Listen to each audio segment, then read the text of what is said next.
লোকের খুব মধ্যে ডুব দিয়ে দেখেছি দেশালয় জেলে ও গায়ে আমার কোনো ঘর বাড়ি নেই।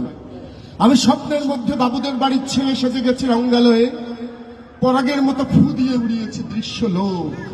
ঘামে ছিল না এমন গন্ধ যাতে কোনো ধে জ্বলে উঠতে পারি। নিখিলেশ, তুই একে কি বলবি? আমি সবার ঘরে নিজের দুই হাত পেরেকে বিধে দেখতে চেয়েছিলাম যিশুর কষ্ট খুব বেশি ছিল কিনা।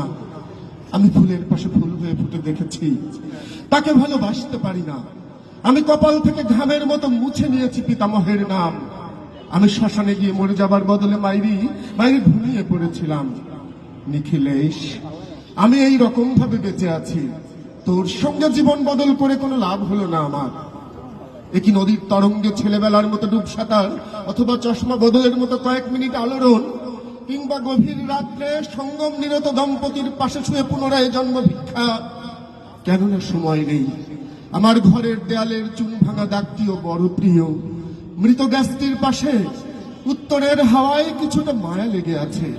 ভুল নাম, ভুল স্বপ্ন থেকে বাইরে এসে দেখি উই পোকায় খেয়ে গেছে চিঠির বান্ডিল।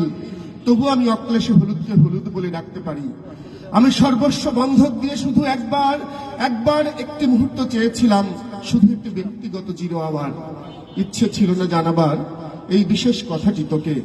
তবু ক্রমশই বেশি করে আসে শীত, রাত্রে এরকম জলতেষ্টার কখনো পেত না। রোজ অন্ধকার হাতরে টের পাই তিনটি ইঁদুর না মুশিক।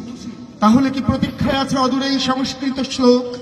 পাপ ও দুঃখের কথা ছাড়া এই অবেলায় আর কিছুই মনে পড়ে না। আমার পূজা ও নারী হত্যার ভেতরে বেজে ওঠে সাইরেন। নিজের দুহাত যখন নিজের ইচ্ছে মতো কাজ করে, তখন মনে হয় ওরা সত্যিকারের। আজকাল নিজের চোখ দুটো মনে হয় এক পলক সত্যি চোখ। এরকম সত্যি পৃথিবীতে খুব বেশি নেই আর। ধন্যবাদ।